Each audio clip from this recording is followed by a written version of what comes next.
Hi, I'm Dr. Sameer Rastogi, and I'll present a cross-sectional observation study to evaluate health-related quality of life in patients with desmoid type fibromatosis. It's a very challenging disease. Being extremely rare, there is a lot of delay in diagnosis and many times misdiagnosis. With active surveillance, surgical resection, hormone therapy, target therapy, chemotherapy, there is a lot of confusion regarding therapeutic decision making. Many times it's a recurrent disease with waxing and waning course, and all the treatment that is available might not be curative and they have modest efficacy. Weighing this in with cancer response assessment might not be great because many times patients have decreased disease but increased symptom burdens. So one of the things that is of paramount importance is health related quality of life. So it is a patient perception of their quality of life with various domains like physical, emotional, psychological, social, etc.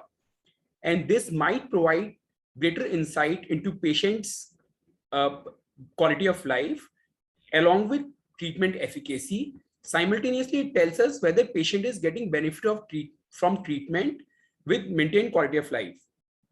And now FDA has approved this as has approved this as an important endpoint in ongoing randomized controlled trial.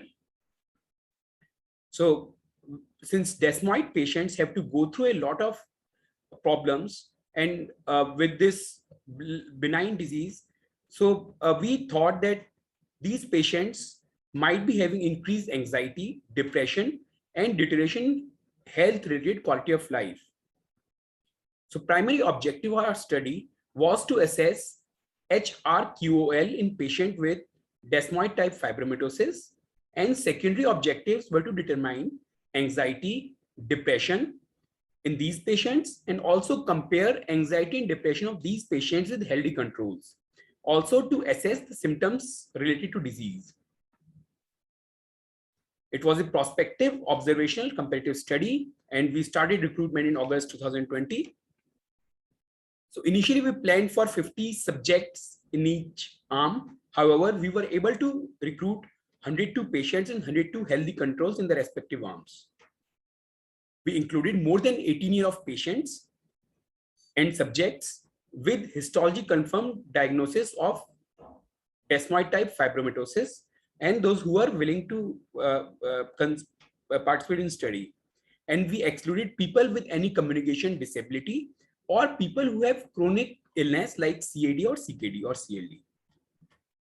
So as you can see, we had a total of 200 subjects, 102 patients and 102 healthy volunteers. And final analysis was done for 204 patients. We used these questionnaires, EORTC QLQC30 for quality of life assessment, GAD-7 for anxiety assessment, that is generalized anxiety disorder assessment questionnaire, patient health questionnaire 9 for depression, and revised Edmonton symptom assessment score for symptom burden. This EORTC quality of life questionnaire Core 30 version 3 has 5 functional scales, has global health status scale, 3 symptom scale, and 6 single items. So the questionnaire has a 1 week of time frame, and one of the most important thing is that functional scales and global health status, the higher the score represent higher level of function, and the absolute high is 100, and higher score on symptom scales mean that the patient has more complaints. This is the questionnaire with 30 items. Patient health questionnaire for depression has 9 items. Generalized anxiety disorder assessment has 7 items. These are freely available online. And our assess score, again self-reported questionnaire, had 9 symptoms for pain, depression, anxiety, etc., and had numerical rating scale between 0 to 10. So statistical analysis was done by Stata 14. Coming to results, we had patients with median, we had 102 patients and 102 subjects, healthy volunteers, with median age was 31 years in desmoid type fibromatosis. Majority of patients were educated, had schooling done. History of trauma was there in 30%, and familial edematous polyposis was there in 2% of patients. Before diagnosis, symptoms were around 1.6 years. Majority of them were limb fibromatosis, almost 50%, while abdomen fibromatosis was almost 20%. Almost 50% of them were misdiagnosed before presented to our hospital.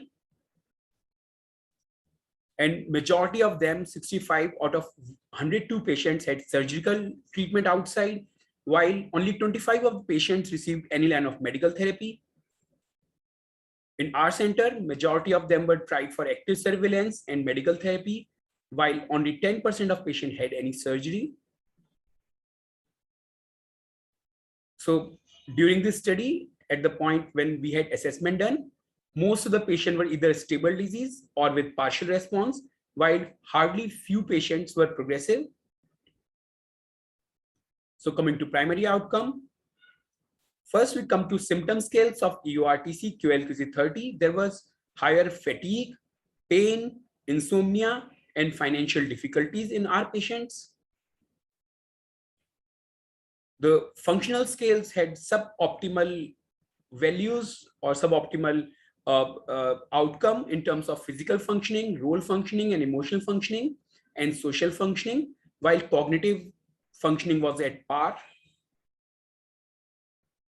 And again, the global health status was compromised and was suboptimal, 65 as compared to 100 with highest level of functioning.